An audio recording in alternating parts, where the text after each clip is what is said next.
Hello everybody, and thank you for joining us for this webinar from ISO TC283, the Occupational Health and Safety Management Committee, on the many challenges of effective OH&S performance evaluation. We're just going to give it another half a minute or so while people are joining us, and then we will do some basic housekeeping before we begin our conversation this morning. Thank you for your patience.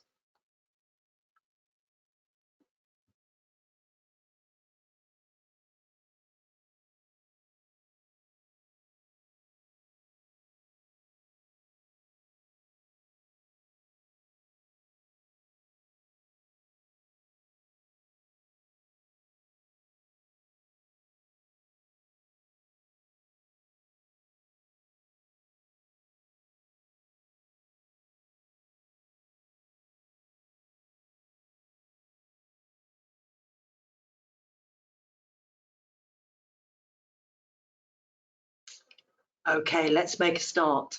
This is a listen-only webinar. It is being recorded. You are in listen-only, so that means you can't speak to our panelists this morning, but we do want this to be interactive. Please submit questions via the Q&A function and any comments you have, and we will answer your questions as we go throughout the webinar. Please don't wait until the end to ask them. We will insert them into the conversation as appropriate. If you have any technical difficulties, please also use the Q&A function. We do have a technical team sitting, waiting to help you, and they will do their very best to resolve any technical issues with you. This is a CPD recognised event, so please request your certificate via the feedback survey that you will receive afterwards. You'll also get access to the recording and a copy of the slides when you do fill in that survey.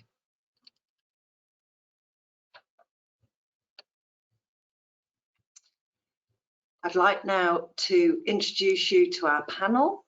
My name is Sally Swingewood. I'm the Committee Manager for ISO TC283, the Health and Safety Committee, and I'm also a Lead Standards Development Manager for BSI, the UK's national standards body. Now, if I could ask David and Martin to turn on their cameras, please.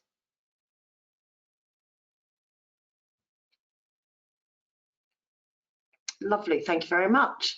And if you could introduce yourselves. Martin, please. Thank you, Sally, and hello everyone. It's a pleasure to contribute to this webinar, and thanks very much for joining us. I'm Martin Cottam. I'm the chair of ISO TC283. I've been involved with OH&S management system standards for just about 25 years now, both at national level in the UK and internationally. I chaired the BSI Mirror Committee and led the UK delegation through the development of ISO 45001, and after that became the chair of TC283 when the committee was formed in 2018. My background's in major hazard risk assessment, originally in the nuclear industry and subsequently in oil and gas, shipping and some other sectors. And then latterly, I've become increasingly specialised in quality management, and I ended my 31-year career with Lloyd's Register as the group's technical assurance and quality director. Thank you, Sally. Thank you, Martin. And David, please. Thanks, Sally and Martin. I too am privileged and honoured to be part of this webinar today. I head up the safety department, the housing department and the technical department for Master Builders Association in New South Wales in Australia. I happen to be the chairman of our national standards body for Standards Australia for occupational health and safety management in Australia as well. And I'm Australia's chairman for PricewaterhouseCoopers for their certification accreditation body. And I was part of the founding family for TC283 from the inception of 45001, and now I have a great interest in OH&S performance indicators, and I'm the co-convener of 45004 OH&S performance evaluation. Thanks, Sally. Thank you, David. Well, let's get straight into it. And David, I'm going to ask you, why is health and safety performance evaluation so important? Why are we doing this?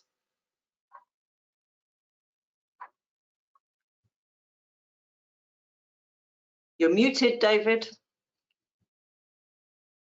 Sorry, everyone. Look, I have got some notes, so I'll try and read from as directly as I can to the camera. It's important for me because I think in the world today of safety and other fields aligned with it, we need to change the shift from the focus from lagging indicators to a more balanced approach by shifting the focus to leading indicators. And by that I mean proactive measures.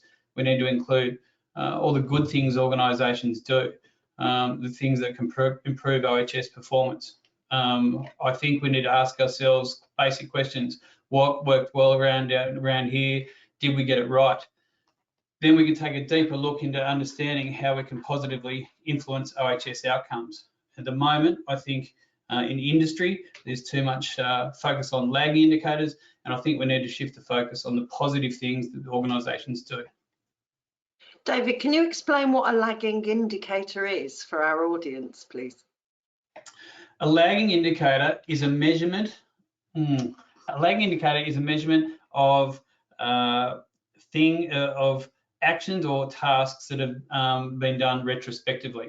So you might have a bunch of injuries in a factory or a construction site, and you'll collate all those numbers, and that'll be equated into a whole number, and that number, depending on how you work it, can be a good or a bad thing. Injuries are not good, by the way. So that's a lagging indicator. We retrospectively measuring cuts on fingers in a factory, maybe.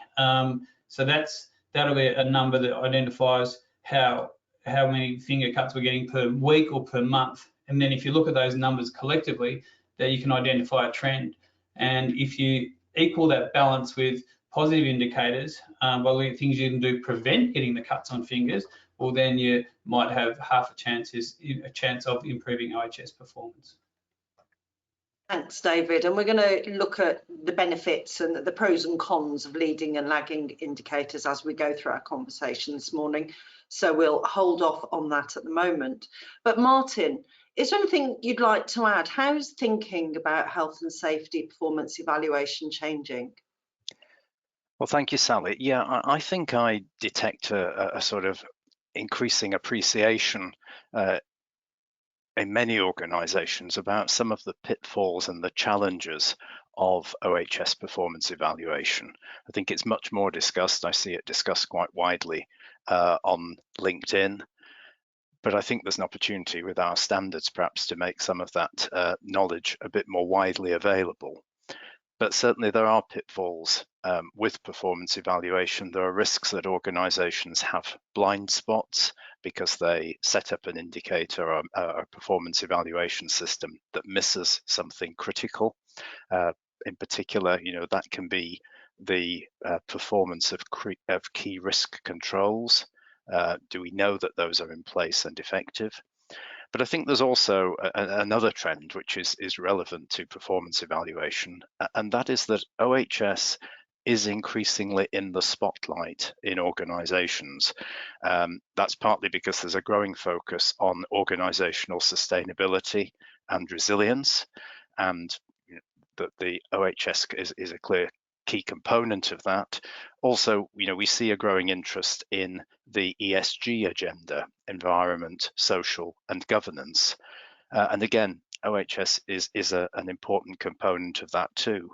And these trends imply, among other things, more corporate reporting of OH&S data, and that in turn brings more scrutiny to what are we choosing to measure, what are we reporting, and what is that data actually telling us about the organization's OH&S performance.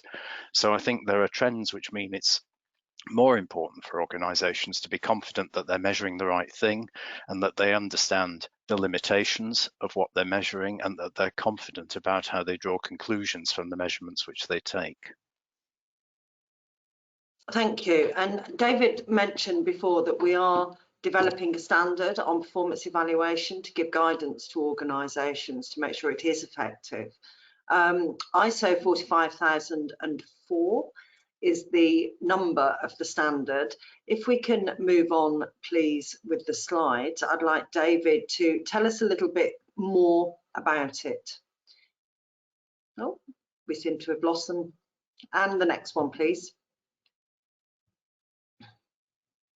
Thank you very much. So David, this is the current scope of our standard. As of last week, the working group has been working very hard recently. We've made great progress. Can you tell us a little bit more about the standard? What aspects of the scope and the standard itself would you like to highlight?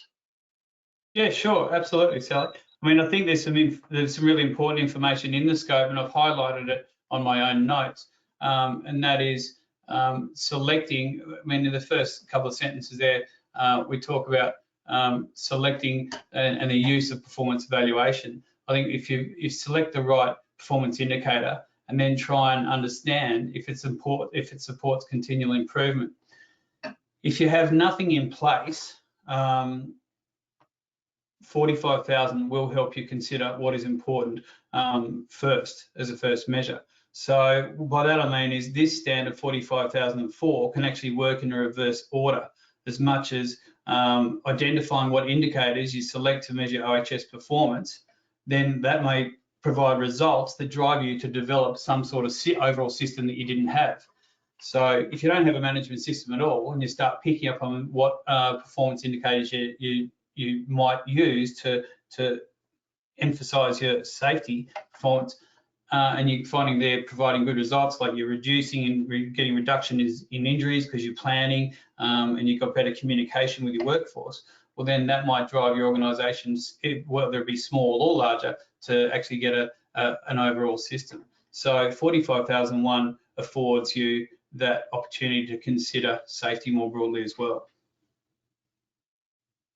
Thank you, David. And Martin, let's just pick up on this question of whether organisations are using 45,001 or not. 45,001 is the management system requirement standard for occupational health and safety, and we know that not all organisations are using it, much as we may like them to. How important is it to be using that standard to get value from 45,004? I don't think it is necessary at all to be using 45,001, Sally. I think any organisation that doesn't have a management system framework or uses a different management system framework than 45,001 will still find value in this document, because it looks purely at the question of what is good practice, what are the challenges, what are the pitfalls around effective performance measurement, what are the range of options open, and makes recommendations around that. And so I think that's a self-standing document. Having said that, performance evaluation isn't an end in itself, as David said, it's a spur to action. And with an understanding of performance, you can then take correction where necessary, and you can drive improvement. And the question is, how are you going to do that? And for any organisation that wants to systematically manage its performance and its improvement, you need a framework within which to do it. We usually talk about the plan, do, check, act cycle as being the process of, well, you work out what you think you should do. You assess it may need to assess its risks or its potential consequences. You enact it, you look to see what's happened, measure something, and then take some correction. Now, ISO 45001 effectively provides a framework to do that, specific to the context of OH&S management. So it goes a little bit further than I've gone in saying there's four stages called plan, do, check, and act. It gives rather more detailed advice from an OH&S perspective as to what a good and effective framework should consist of.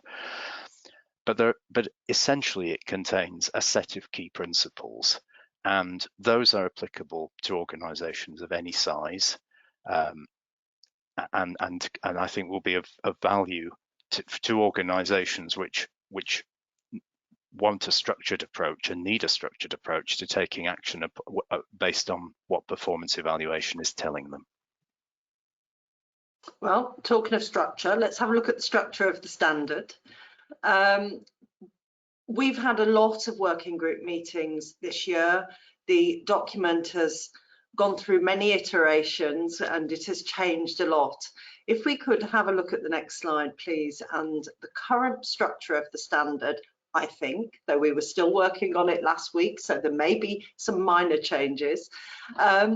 David, why have we done so much work on structure? I'm glad you prefaced that by some changes, because when I was making my notes today, I was thinking, well, I hope I've captured all the changes in our recent meeting. Look, from the outset, I think I need to highlight that 45004 is not a management system standard. So while it has the same key 10 clauses, it doesn't have to exactly follow the high-level structure headings. So we try to align the clauses that you see there now, performance evaluation, with what would be context of an organisation, and so on. And 5 would be leadership, and planning would be 6, and support was 7, so on. So they're the other names. But what we did here, we tried to we tried to align them with a high-level structure, but we reshuffled those clauses in order that you would apply them in real life. So they're in the sequence. If you take a building site, for example, I suppose the structure is a bit like other terms in ISO standards. They don't always have dictionary meanings, but this structure doesn't immediately jump out you to align with the ISO management system high-level structure. So what we've got here, the 4 through 11, they are the things we think as a committee, an organisation should do in the order that you should do them, in the right sequence. So numerically is what I mean. Thanks, David. And we talked a moment ago about plan, do, check, act. So although there's a sequence, it is a cycle, isn't it? It's not a one-off. You do it over and over. So it's an ongoing process. Correct. Okay, Martin, anything to add on that, please? Well, I think it might be interesting also, David, Sally, to share with our audience another reason why the structure evolved. David's kind of described the end state, but it might be interesting also to comment on the journey, because I think the working group had quite extensive discussion about the scope of the document in terms of what do we mean by performance evaluation? Are we specifically talking about performance metrics or indicators, those numbers which David was speaking about earlier, the incident rates and that kind of thing? Or are we talking much more broadly about the range of processes that go on within an organization that can contribute to its understanding of performance? And as I think you will be probably evident from the slide on the screen right now, we settled on the latter, that we would take that broader canvas of performance evaluation in the round and think about also the processes, not purely the selection of the metrics. And I think that produces a much richer picture of actually what organizations need to consider in really getting under the skin of what their performance is, and the range of tools and processes that can contribute to that, to building that knowledge. Yeah, that's right. We've got this clause 5 on the screen shown here, and these sources of information for performance evaluation process, they're going to be very useful, aren't they, for organisations that really don't know where to start, to see the many different ways that you can get information, regardless of the size of business you are. Some of them will work for you, some of them may not work for you. For example, if you're a very small organisation, you're very unlikely to have a health and safety committee, but you can still have health and safety meetings with your workers, with everybody in the organisation. If there's only 10 of you, you can sit down together and talk about it and talk about what's going on. So that new clause 5, to your point, Martin, it's how do we work out what indicators we do need? Well, you get it from all these different sources of information and you pick and choose what is appropriate to you. Okay, let's have a look at the next slide, please, and we'll talk about where we're at with this document and what happens next. So, Martin, over to you, please. Yes, thank you, Sally. And I guess this slide is fairly hot off the press because the working group met over the last 2 weeks, reviewing and making decisions about how to respond to around about 380 comments which had been received on the draft of the document which individual members of the working group had reviewed. The review was also extended to what are described here on the screen as member bodies. And of course, what we mean by that is representatives from the national standards bodies who contribute to the work of the committee through having their own committees, national mirror committees, such as the one that David chairs in Australia. So it's quite a broad review taking place with quite a lot of stakeholders making suggestions. We were successful in working through all those comments and reaching consensus, which is an important part of the process on how do we respond to those comments, how do we modify the document, and we were sufficiently content with the resulting document that we are, with the approval yet to be confirmed through a ballot of our full technical committee, we will proceed to issue the document for comment, giving it the status of a draft international standard, a DIS, which is one of the stage gates, the milestones in the production of a document before it becomes a full standard. And this is the point where at draft international standard, there is a full review, not just by member bodies across the world. We have 99 countries participating in TC 283, but also public consultation organised by those national standards bodies in individual countries. So we'll get another round of comments out of that exercise in due course. So that public consultation will start, we trust, by the end of this year. And so because it's public, it's a process which everybody on this attending this event today, or indeed listening to the recording, if we're still within the time window, can contribute to, and I'd very much encourage people to contribute to. And the sort of feedback we want are suggestions for improvement about, is this document understandable? Is it useful? Is there anything we're missing? Anything that we say which you actually don't agree with or feel isn't appropriate as advice? So we're really keen to have that feedback, and also, you know, any comments on the examples that we've included within the document. Thank you, Martin. And yeah, this is a real plea to all of our attendees to seek it out and give us your feedback. We want our documents to speak to everybody, no matter what kind of work they're doing, no matter the level of expertise or lack of in their organisation on this subject. So please do seek it out. We'll try and keep you updated on our website about when things go to public consultation. But this is a particularly important stage for all of our documents. Otherwise, what we have is a group of experts talking to each other rather than reflecting the general user and the range of general users. So please do get involved. David, is there anything you'd like to add before we move on? No, I think that was an excellent summary. Thank you. Okay, let's move on then, please, to the question, the title of our webinar today, in fact. Why is OH&S performance evaluation so challenging? What are some of the common problems that organisations encounter, David?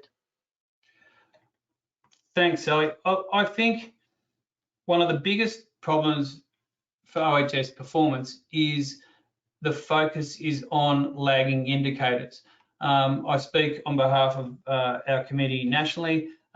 We felt this work was very important to shift that focus to positive performance measures and positive performance indicators, because, for example, for organisations simply don't get recognised enough for all the good work that they do. If you get an external audit or things like that of that nature, often it's quite easy to criticise, but it's not that forthcoming with with good things that organisations do. And if you can put a number on it, everyone loves a number or a measurement and an indicator, positive performance way, then that's beneficial, and it creates a better feeling. I'll use an example of car insurance, if you don't mind. If you I work in construction, and we get very little praise for all the good things we do. Going back to my car insurance example, if you get a car insured, you get a 5% discount. If you have it parked off the street, you get another 5% discount. These are all positive things you're doing to protect your vehicle. If you park it off the street, if you get a security system, each time you do something positive, you get a reduction in your premiums. In the world of construction and factories and labour, your premiums go up every time there's an injury. So if we can shift that focus to positive things, that gives a better balance. I think that's very important. I'll give you another example of how performance evaluation is challenging. Years ago, when we had procurement, safety wasn't an issue when you hired a set of lights working on the side of a freeway. Now, when we hire a set of lights, you need to have a handover for the people using them to make sure they use them safely. These things can be taken into consideration for why performance evaluation is so challenging. I think 45004 offers an organisation with or without a management system an opportunity to consider the positive things that they're doing, measure them to see if they're actively influencing positive change, while you can still take into consideration the lagging indicators as well. Thanks, David. Martin, do we see different types of problems in different types and sizes of organisations? Does that affect the kind of issues people have with performance evaluation? Yes, I think it does, Sally. And just building on David's answer, he's rightly put quite a lot of emphasis there on leading indicators. Actually, lagging indicators bring their own challenges as well. And I'm thinking now of incident rates and the like, because actually one of the problems for organisations can face with measuring and trending incident rates is that we can be talking about very low frequency events. And so there aren't very many incidents to trend. And so it becomes difficult then at times to distinguish real change in that trend, real change in performance, from just that natural variability in the data, in the occurrence of incidents. And so your numbers go up slightly, they go down slightly. Is that a genuine effect? Does it imply that you need to take action because something has been degraded in your risk control systems? Or there's an improvement, and should you really be taking credit for it? Or again, is that just part of natural variability? So I think that can be one of the challenges, is dealing with very low numbers and rarely occurring events. And of course, that gets ever more extreme a problem when you think about the more severe events. In any organisation, we tend to get more paper cuts, slips, trips and falls than more serious injuries, and thank goodness, even fewer fatalities. But knowing whether you have the systems in place and effective to protect against the more severe incidents is not easily done simply from looking at these occasional incidents which occur, because that data the events are too infrequent to get a meaningful trend. But in terms of variability between organizations, in terms of this challenge, I think there is some variability to do with the size of an organization, but even in quite small organizations, one of the problems with OH&S performance measurement can be that there is a lot to measure, a lot of things you could measure, choices to be made, and even if you make judicious choices, you probably end up still measuring quite a number of things. It's more complicated, I think, however, in terms of the range of hazards and risks that an organization is trying to and needs to manage. And I think that's where there's more variability in terms of the challenge of performance evaluation. If you're an organization subject to a relatively small range, narrow range of relatively small hazards and risks, and by that I'm thinking perhaps of an organization essentially operating in an office environment, then there are somewhat fewer things to measure. You may be focused on things to do with slips, trips and falls, for example, musculoskeletal risks, and of course, importantly, psychosocial risks. But you won't necessarily have to measure things which are more, perhaps an organization in the industrial sector might need to measure, to do with the controls in place to protect against very severe accidents and major accident hazards and fatalities, where you will have much more complex control systems and engineering controls in place and administrative controls. You might have a permit to work system, for example, to control high risk activities. So there's an awful lot more to measure in an organization whose risk profile extends right up to severe incidents, because each of those types of risk need to have their own measurements in some way. Thank you, Martin. Let's talk a little bit more about indicators. And before we talk about what else there is, could you, David, what is an indicator? Can you give us an example of some indicators? I mean, we've had a lot of discussion, even in the working group, saying, what examples should we put in? What kind of indicators are we looking at? So on the positive performance indicators, I'd look at things like participation rates. If you're meant to have 100 people in a factory working, let's see if there are actually 100 turning up. You could take a deeper dive into that and look at presenteeism or absenteeism. If they're there, are they actually working effectively? Are they happy in their workplace? Martin touched on lost time injuries. In Australia, there's a national calculation for that.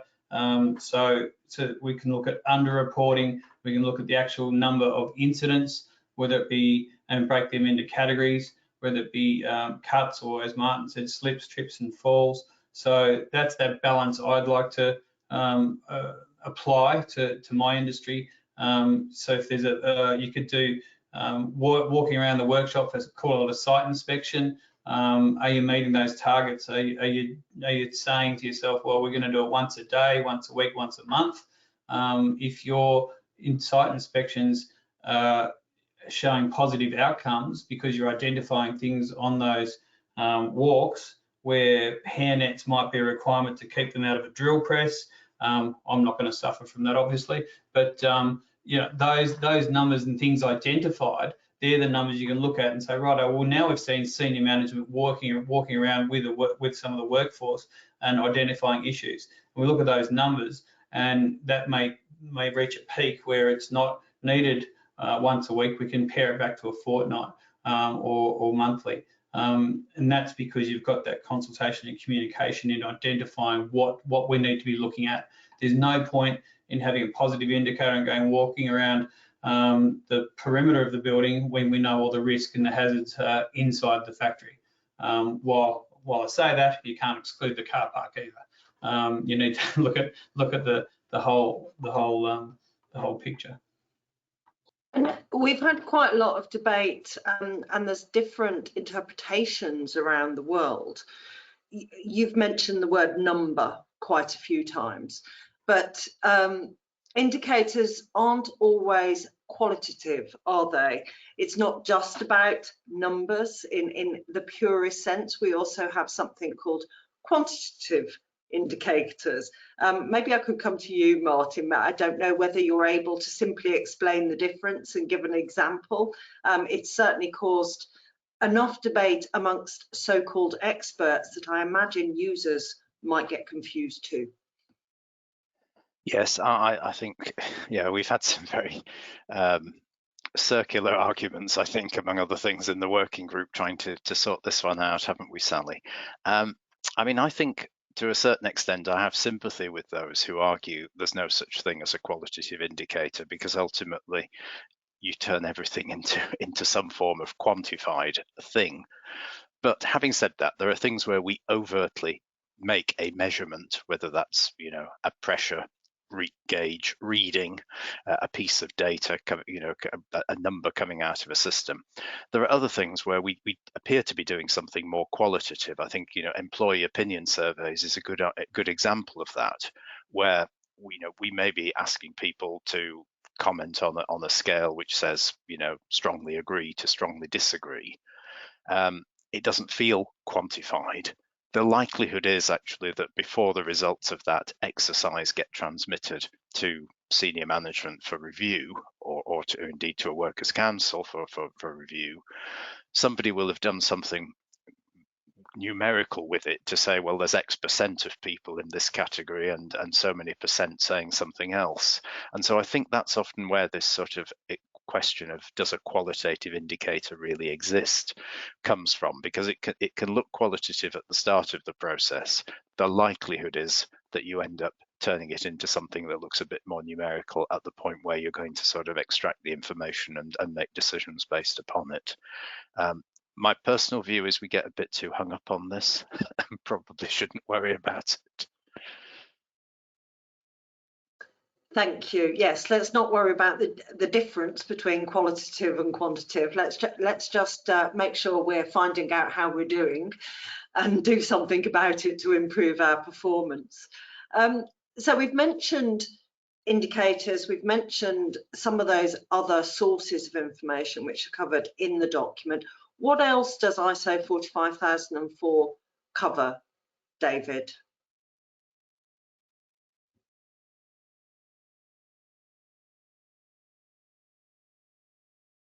Sorry, I had to find my mute button again. So we talk about the performance evaluation as a whole. I'm just trying to find my slide with some notes. I'm terribly sorry. Here I found it. So what performance evaluation is and what performance evaluation is important.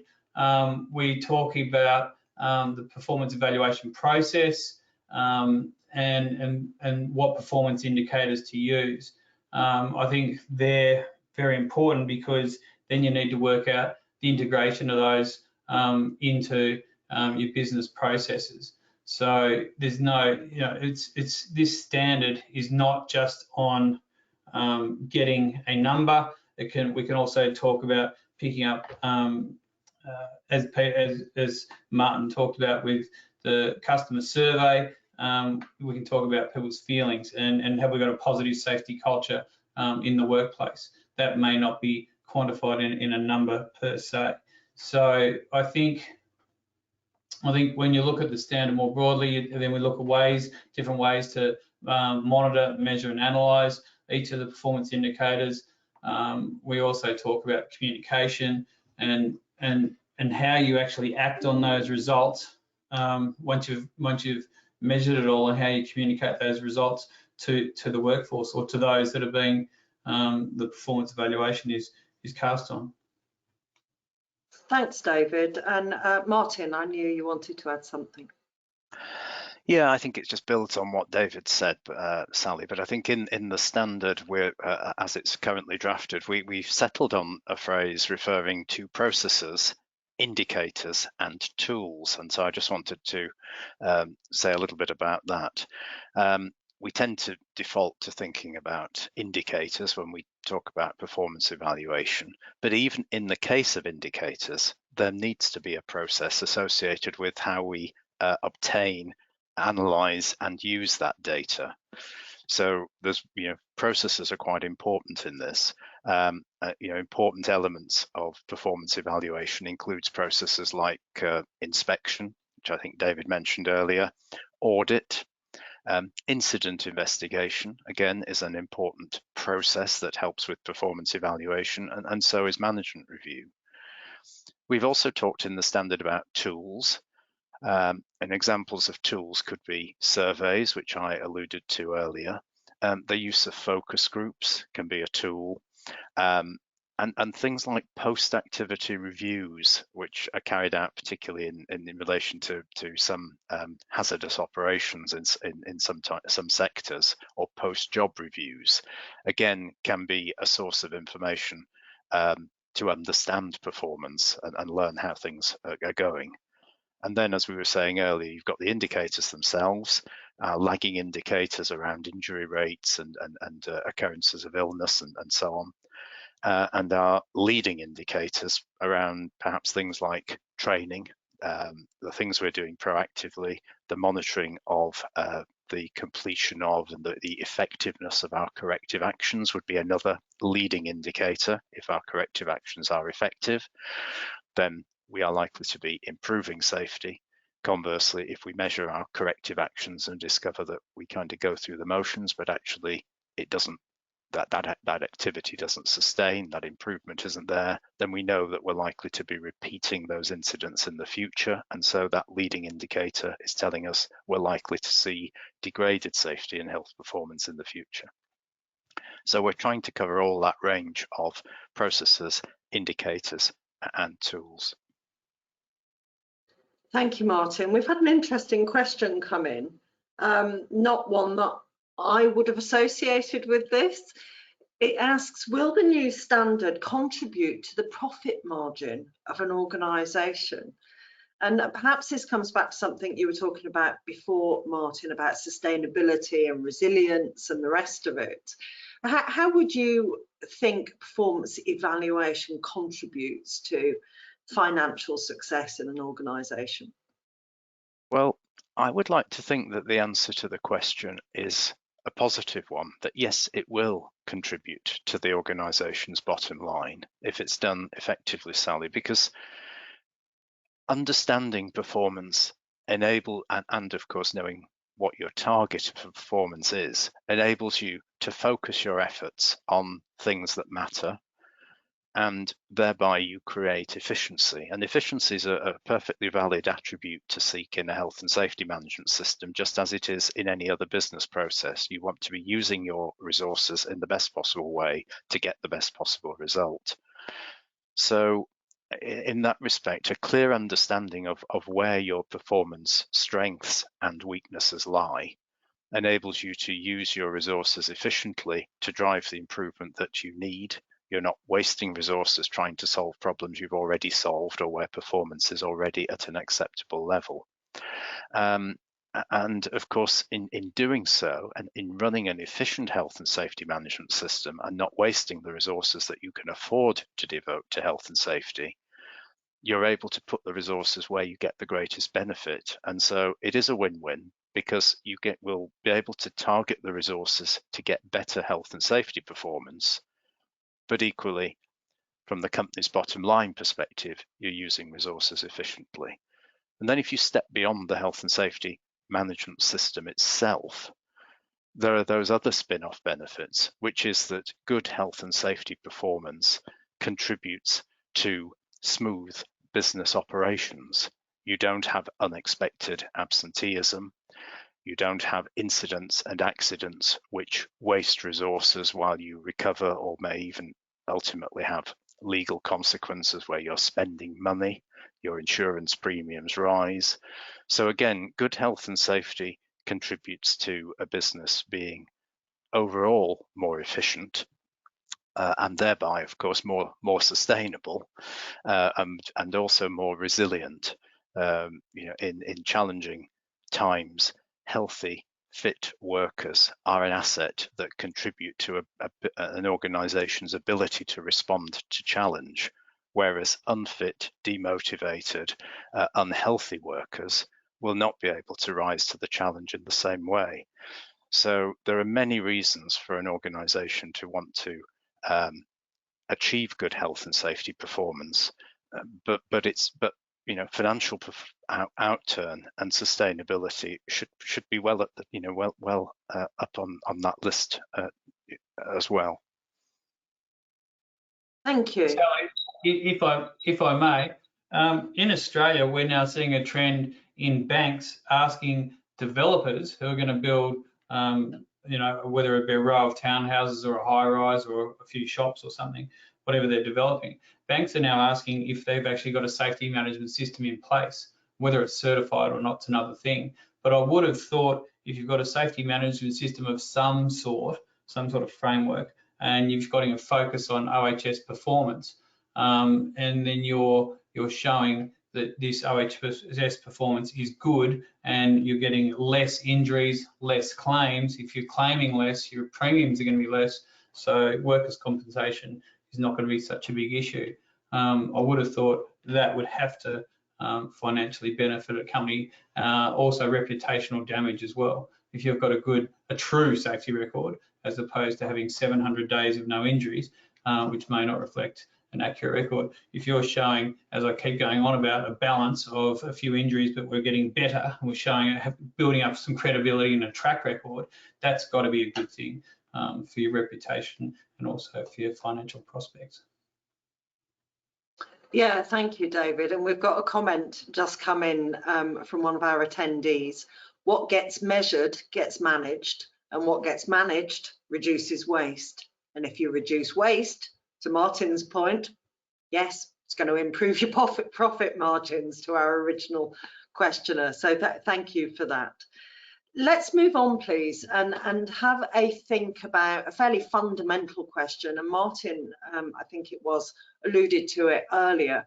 How do we choose what we should be measuring and monitoring? There's a lot of different things we could measure and monitor. They're not all useful, are they, David? No, they're not. But I think we need to take this in small steps.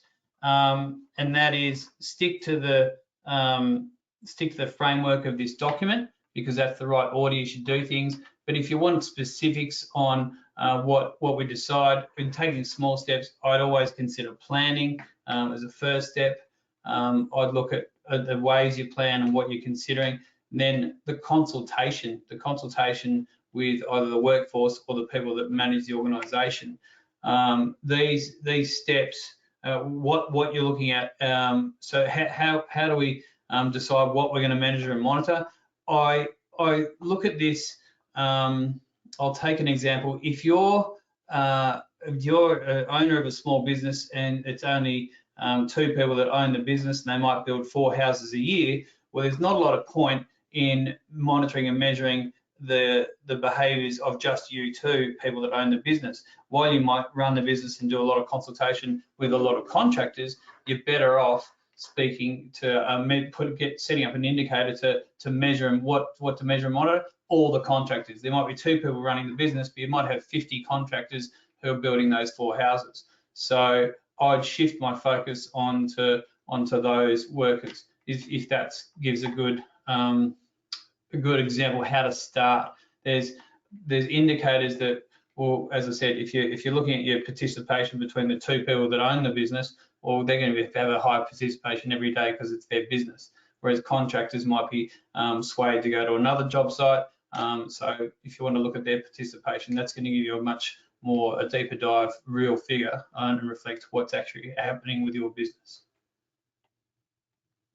Thanks, David. Martin, have you got anything to add? How do you decide? And perhaps we can go to a different sector if we're giving examples, so we've got that range.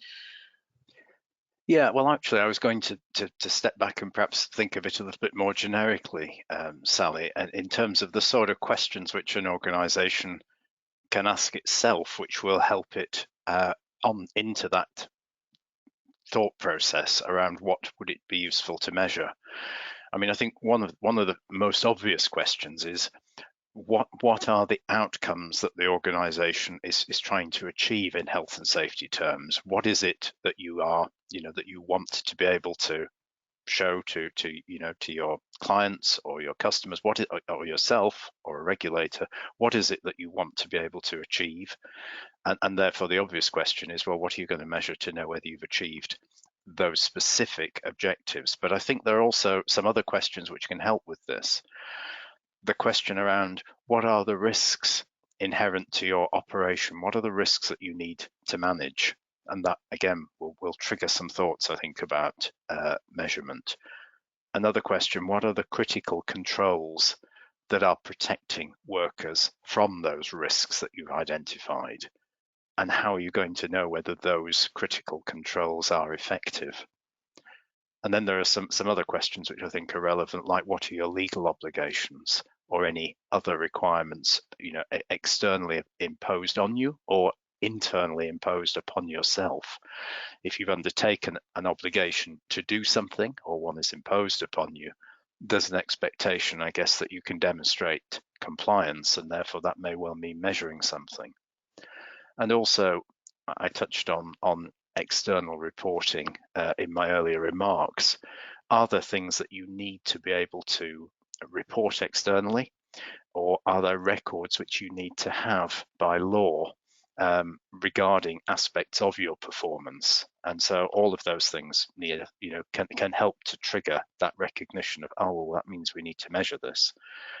I think the other thing I would say, particularly at this point, is to remember health as well as safety. We can very easily default, I think, to thinking that the measurements that we need to take are all around safety. It's often a lot easier to measure the things around safety than the things around health. So we need to just pause and think about what are the metrics, the measurements, the performance evaluation we need around health as well. And also, I think in terms of learning and improvement. What information will you need to learn and improve your health and safety performance? So, for example, how will you know if your incident investigation process is effective? How will you know if your audit process is effective? And I think that focus on processes can also be helpful. Think, what processes do we have in the organization? And for which of those do we need to have a measurement of effectiveness? So those would be a set of questions, I think, which would be a way of beginning to shape what sorts of things an organisation might need to measure. Can you tell us a little bit more about health monitoring and measuring? What kind of things can organisations do? As you say, I think in many ways it's a lot easier to say how many times has somebody fallen and what's causing falls, trips, slips, whatever, paper cuts, as David said earlier. Much easier to do that than health. Can you give an example of how organisations should start thinking about health?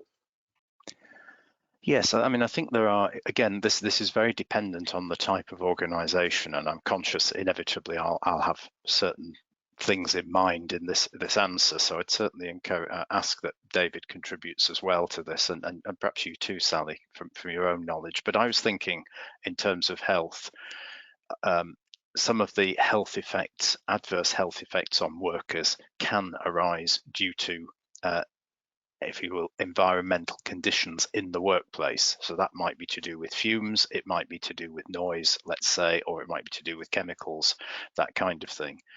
And the measurements that we do, and some of these, of course, depending on the severity of the hazards can be, and risks can be prescribed by law, but they can start with the measurements of the workplace conditions. What is the noise level? What is the chemical concentration? But then we move on to the measurements of the people. And in some cases, there are statutory requirements for health checks on individuals who may be subject to, those kind of chemically hazardous environments, for example. And then you've also got the reporting of ill health cases. The challenge, of course, with that, and we need to be careful, is that the ill health itself can arise at a much later point in time than the original exposure. And that's why in describing this, I've started out by saying the first thing to measure is the conditions in the workplace, because it's too late to wait until we know that somebody has suffered harm. The key thing is to control the conditions in the workplace to minimize the risk of that harm occurring. So that's just one example. I've very specific to a sector, but I think it gives the sense that you start from measuring the conditions which might give rise to harm. You end up measuring, monitoring the worker's health, and then further still, you're looking at the actual incidents where symptoms have materialized and it's obvious that somebody is indeed experiencing harm. And I just want to pick up before we go to David, please, on you gave examples of exposure and noise and that kind of thing, chemical exposure. Something we were talking about in our webinars yesterday about gender And there are different safe thresholds, aren't there, for men and for women, but often the legislation reflects the male environmental exposure levels that are safe, because historically that's what we've had more knowledge of. So I would just say, when you are monitoring and measuring, really look into the gender difference for what is safe and healthy for both genders. It's not as simple as it is often made out to be. So I just wanted to throw that out there. David, anything to add on this? That's a really good point you make, Sally. For a while, I'm not sure now, but a few years ago in Australia, they actually, to put a physical back to it, I'll go back to not so physical in a minute, they actually used to make bags of cement at the hardware in 20 or 40 kilos, and pink were lighter and blue were less. And now I think they've moved away from that and just made the weights different. So it's not such a sex-oriented or gender-oriented thing. It's actually about your body and your capacity to lift. I know there are a lot of girls out there stronger than me, so it's those visual aids as well. So other things I'm going to mention as well that aren't obvious to measure would be travel with fatigue, how long it takes to get to and from a job, or your shifts, how long you're working. Working in pairs, I think they're things, and working in isolation, those items like that need to be considered as well. What to measure. Language literacy and numeracy is often a big thing with migrant workers, and also with a global shortage of labour. Another one is similar, but it's what we call in Australia CALD, culturally and linguistically diverse. So that's your workforce. You've got to make sure everyone can communicate with each other, whether that's done through the induction process or not. And that may just be having those documents in a different language, or making them bilingual. As I said before, that can touch on signage, whether it be in a factory or a workplace. I know we do that a lot in Australia here. And then other things we could touch on would be psychosocial, so bullying, and people who fear other things turning up to work. So these are all things that can be measured, which don't necessarily have to have a specific number, as opposed to what we started on, where you can measure for health. These are all things for mental health, as opposed to air monitoring, where we can measure asbestos particles or silica in the air. So these are all, health things that we need to consider that can be quite easily measured and monitored, that don't need a specific number like a lost time injury. I mean, as Martin alluded to earlier in the day, and you can put a number on anything, but these are more psychosocial, for the want of a bit of a term, mental health. And we are going to come to that in a minute, because that's a particularly tricky area for people to evaluate how they're doing. So we will come to that in a minute. But first of all, let's briefly look at the challenges of different types of indicators. So Martin, what are the main challenges when we select and use lagging indicators? Well, thank you, Sally. I think we've touched on some of this already when we talked about the potential for things like the most obvious lagging indicators around incident and injury rates to actually be measuring relatively infrequent events, and then the difficulties of determining whether there is really a trend, and drawing conclusions from that kind of data. So one of those challenges is how you slice incident data. For example, should you be considering all incident data together? Should you be teasing out separately those more severe incidents like lost time accidents? And the challenge exists whichever way around you do it. If you put all the data together, you lose the sense of severity, and that is important to be able to recognize those more severe incidents. But the more severe incidents are quite infrequent, and they can be quite difficult to trend. And I think we need to be really careful not to focus only on events which have actually caused harm. Near misses are hugely important, and it's a bit of a moot point really whether the measurement of a near miss is a lagging indicator, depending how you define lagging indicator, but you're measuring after an incident has occurred. So I think it does constitute a lagging indicator, but that those near misses are hugely important, as sometimes it's really only luck that has made the difference between that set of circumstances having constituted a serious accident or having been a near miss where actually nobody was hurt. So we really need to see those near misses as important evidence that there is an issue with how our controls are working, and to take the learning from that. And in fact, some organizations, rightly in my personal view, choose to focus the greatest attention on what tend to be called hypos, high potential incidents or events. In other words, they're paying less attention to the actual consequence that occurred on the day and putting much greater attention to the question of, well, what was the potential level of severity of harm that could have resulted from this incident? Because otherwise we're effectively dismissing and ignoring within our analysis, within our performance evaluation, incidents which are showing us that our controls are not working, but we put them aside because actually nobody got hurt on the day. Well, that's just luck, and we're missing the opportunity to see, well, that incident had the potential to kill somebody. It needs exactly the same response in an OH&S perspective in terms of investigation and learning as an incident which did have a serious consequence, because it represents an opportunity to prevent that serious consequence happening down the line. And I think we also need to be alert to the factors which may lead to under or occasionally over reporting of data. We tend to think lagging data is very objective, and incidents occurred or it hasn't, so we'll have an accurate record. Actually, that's not necessarily the case. This can be influenced by organizational culture, which can affect people's willingness to report and the extent to which things are reported. And of course, culture is something the organization can work to address, but it can also be influenced by factors that are more external to the organization, such as things set more at a national level to do with the thresholds for paid sick leave or worker compensation and that kind of thing.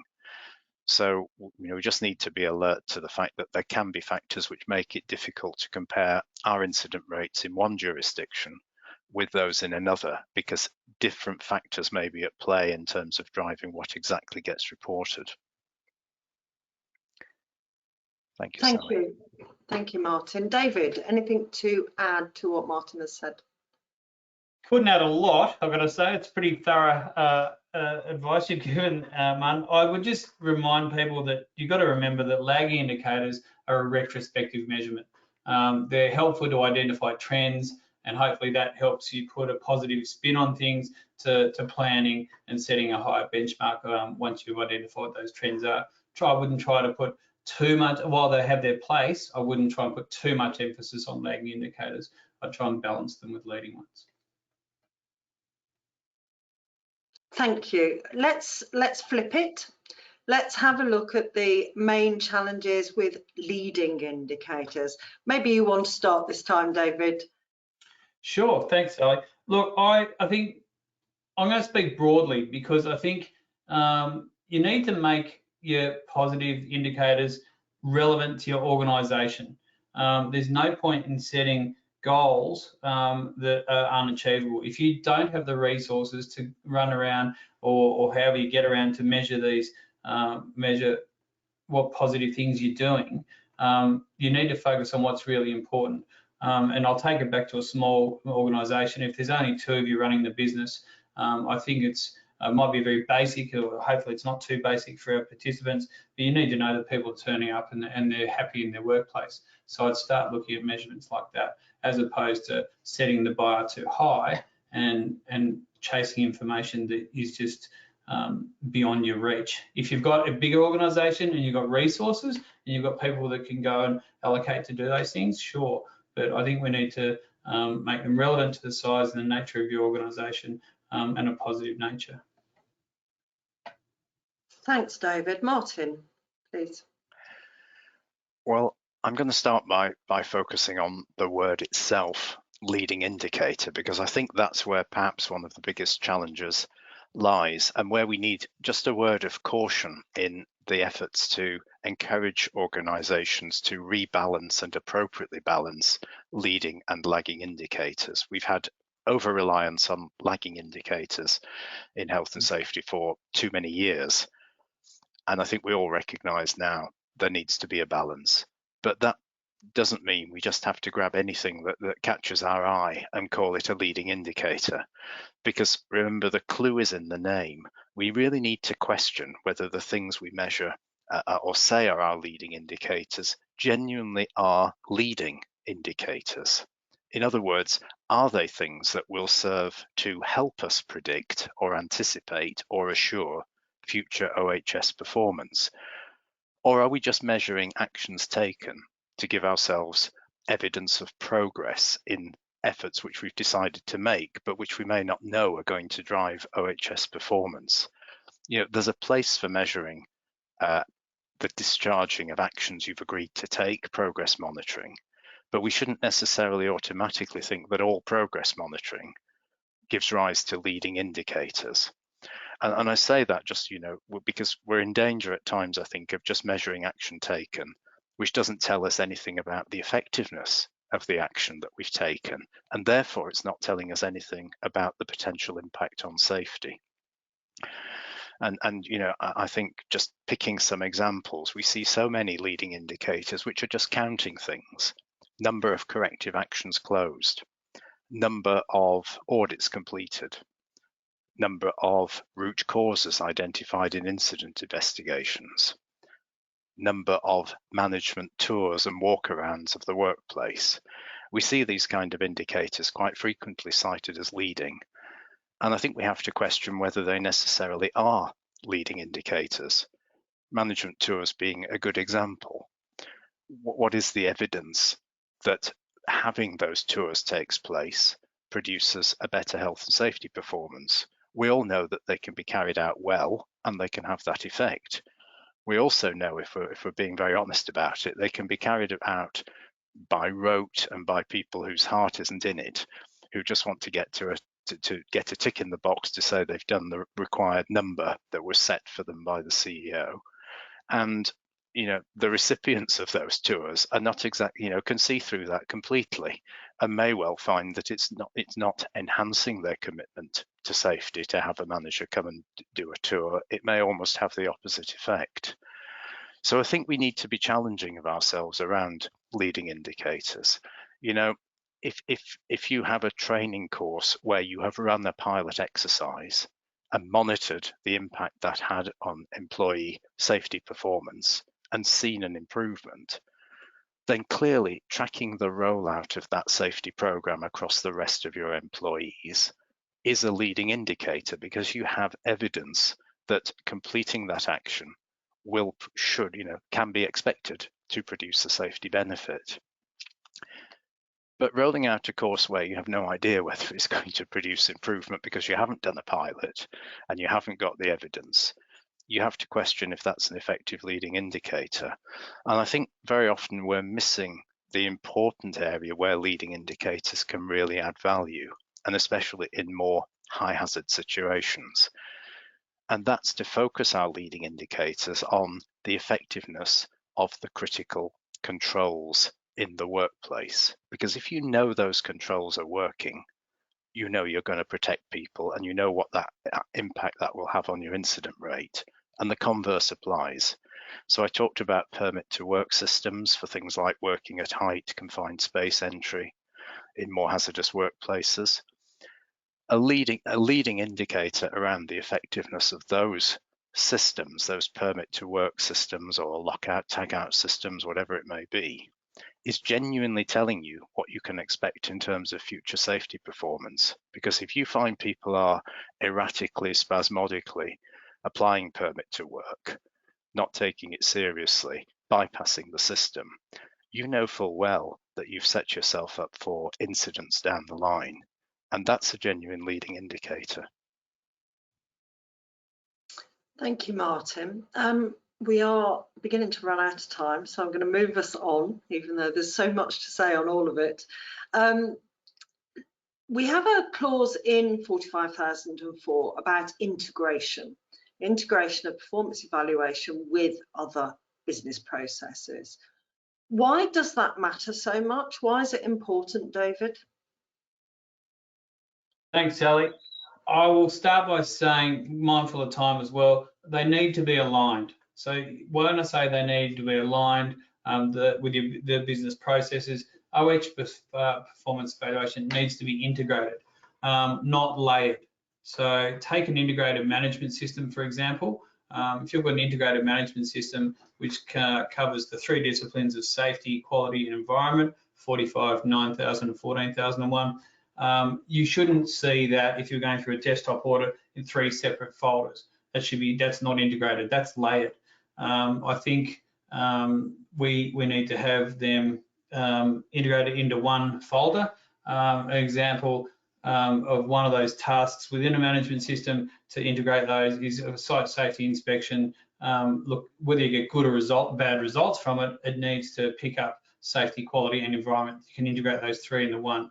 I think another example, if you want to consider integration, it's a bit like baking a cake and mixing the flour and the water. That's integrated, as opposed to having flour in this cup and water in that cup. That's not. Another example would be is you don't want it to be an add-on. It's got to be aligned with your overall business processes, so it's got to be running in the same direction. I'll touch on one. COVID could be integrated now, so having COVID in consideration of your safety management system, that could be integrated now, but we're seeing a decline in the stats, and where hopefully the pandemic is waning, so it might be a better add-on. I know in Australia that's how we're doing it. We're doing a COVID management system as a separate add-on. It's not an add-on, it's standalone to our overall management system. So OH&S performance evaluation should be included in your overall business processes. Thanks, David. Martin, anything to add?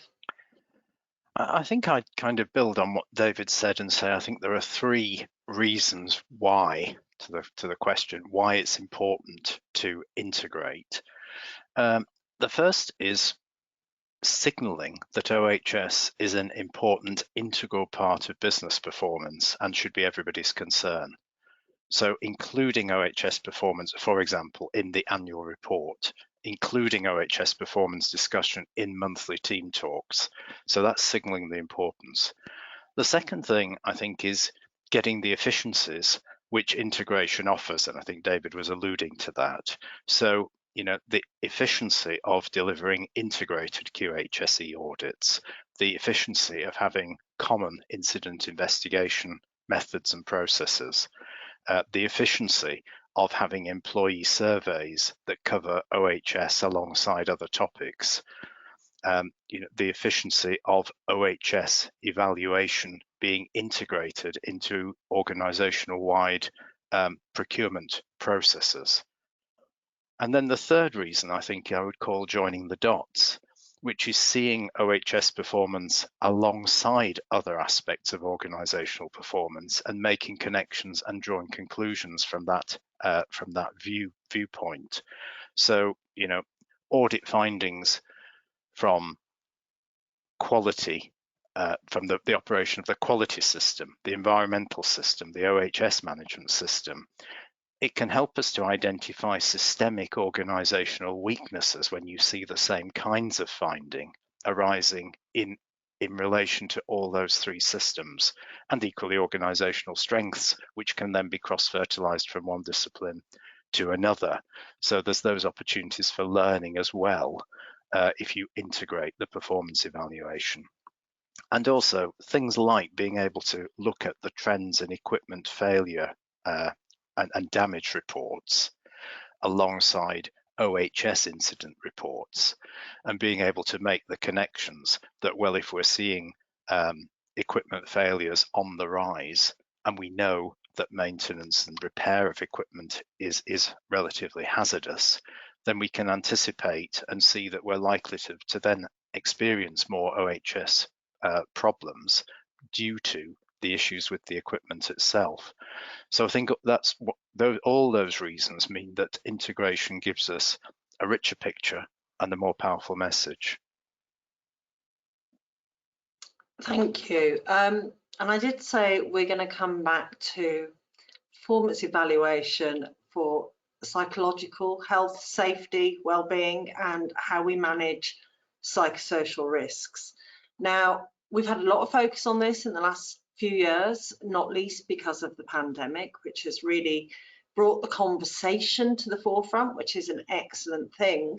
And organisations are certainly putting more measures and controls in place and have more awareness of this. But we know from talking to organisations that people are still struggling on how they evaluate how effective what they're doing is. Are they doing the right thing? Is it working?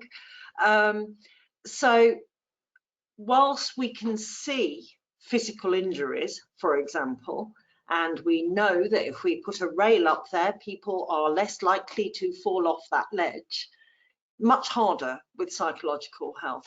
Martin, what kind of thing can people do? Where can they start on this? Well, in terms of measurement, Sally, I think we're back to the leading and lagging indicators story.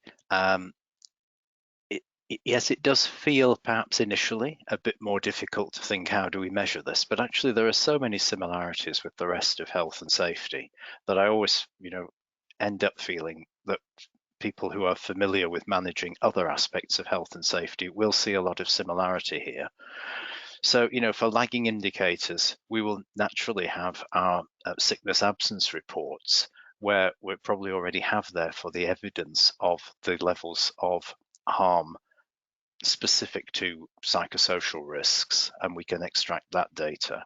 I think the leading indicator side is, of course, much more interesting. As David says, you always want to have an emphasis on having some leading indicators, so you're not just using a rearview mirror after harm has occurred.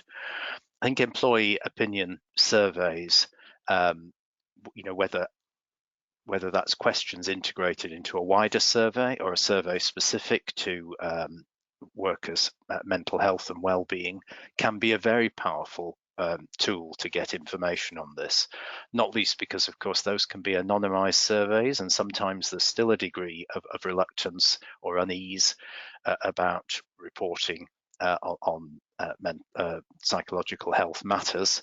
So I think that's a very valuable source of information. Some organizations I know of were carrying out those kind of surveys really quite routinely every couple of months, for example, within the early months of the COVID-19 pandemic, and gained a lot of valuable information which helped them to understand how to support employees better.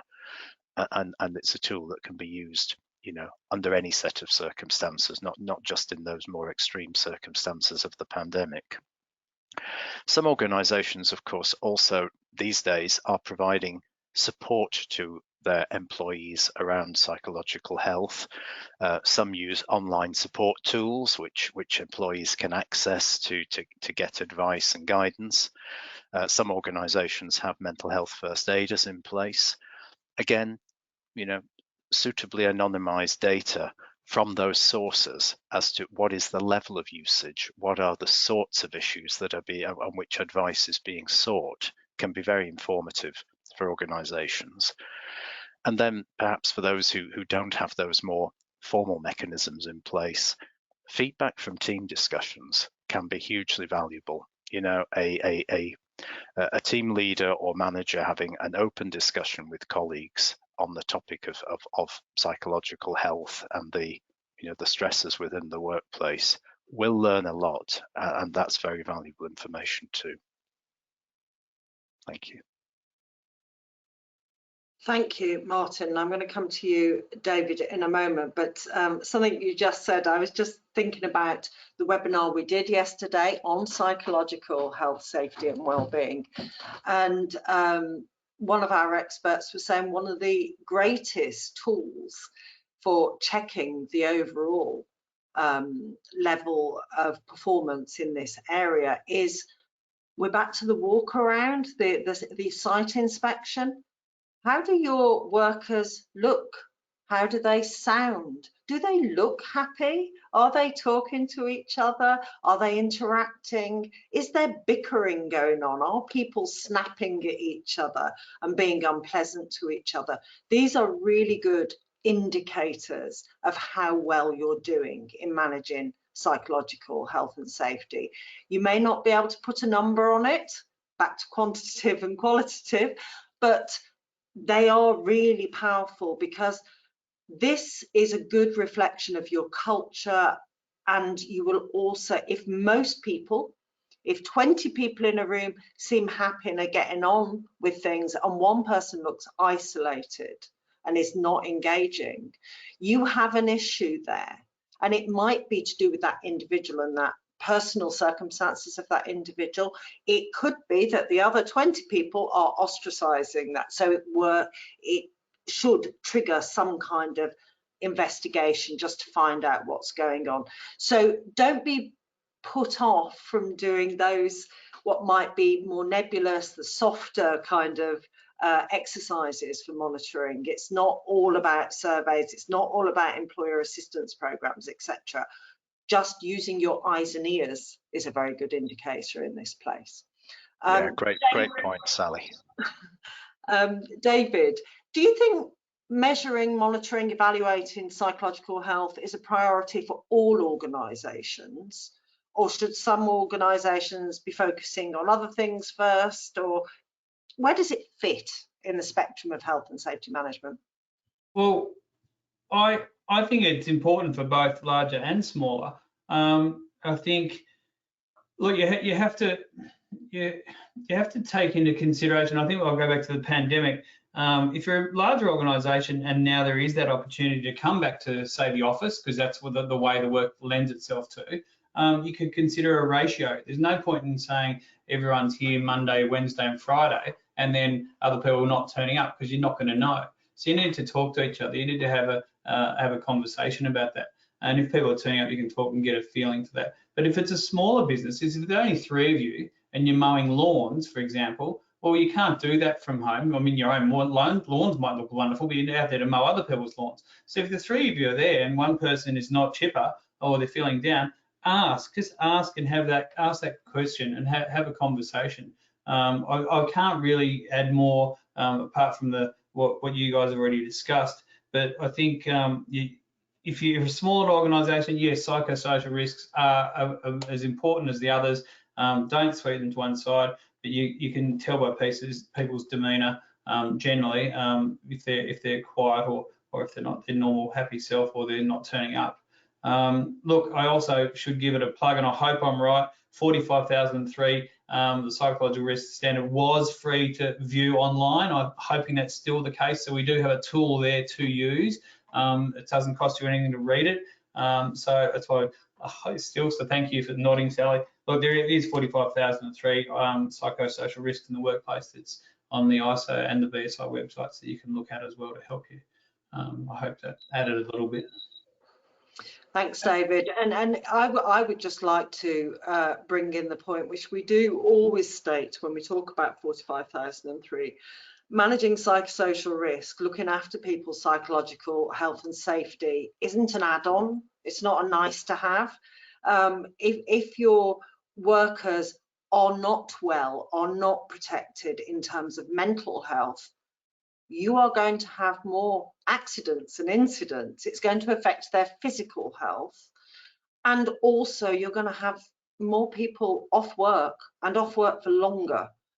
Psychological health tends to lead to longer absences or very low performance at work, in a way that physical issues do not have the same level of effect on people. So please don't think this is a separate thing.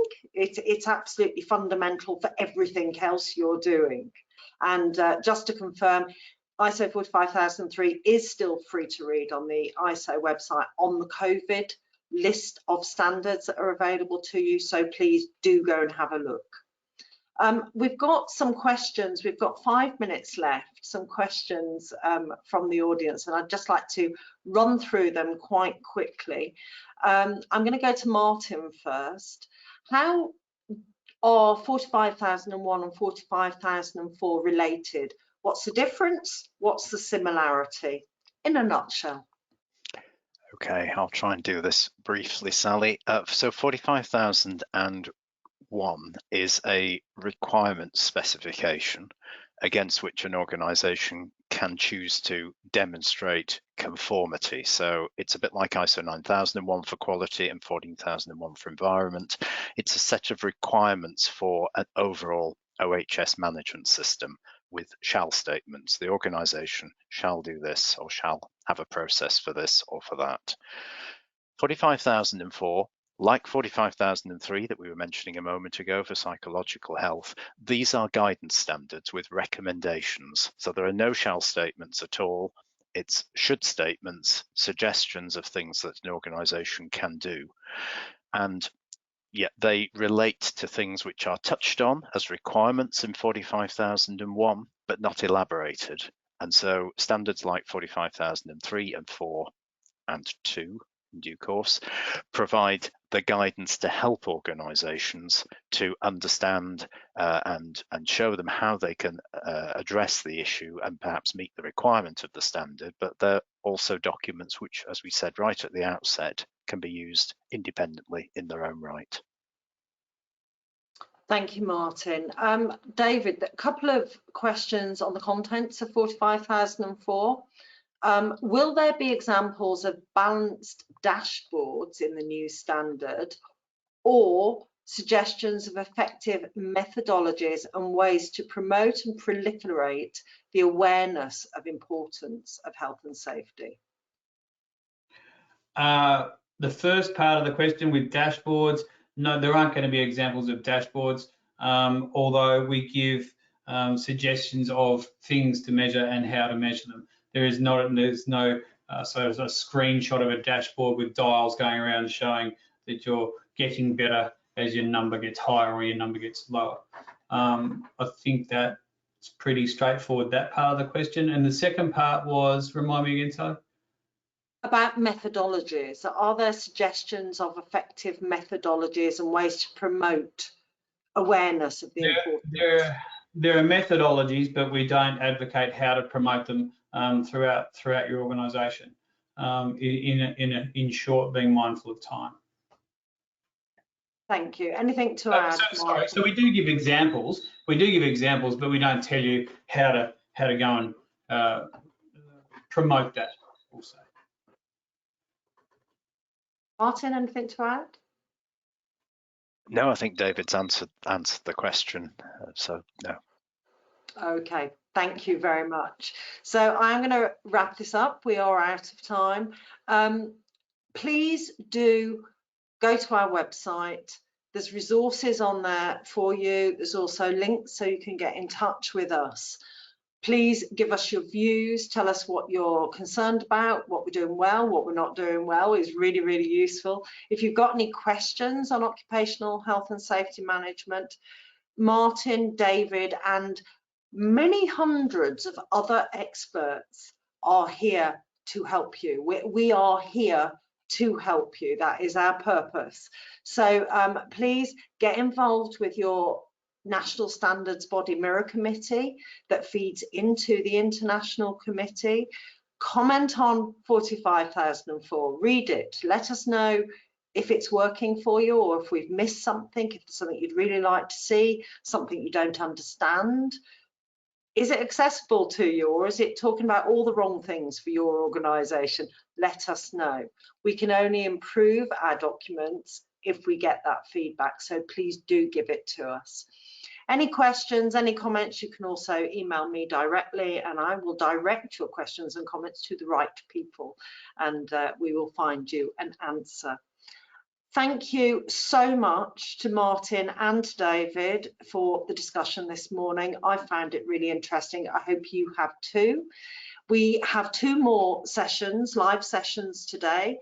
The first one is at 1200 UTC on successful implementation of ISO 45001, the Occupational Health and Safety Management Requirements document. We have various tools, including ISO 45002, which will be published early next year. and we'll be talking about those. And then at 1400 UTC, we're going to look at why it's so important to prevent and manage infectious diseases, to avoid disruption in your organisation. And I know Australia is just coming out of a bad flu season, and certainly in Europe and North America, we're going into one. So this is a very timely discussion and something I think we can all be reminded that we can do this better. Thank you all. Really great to be with you this morning. See you soon.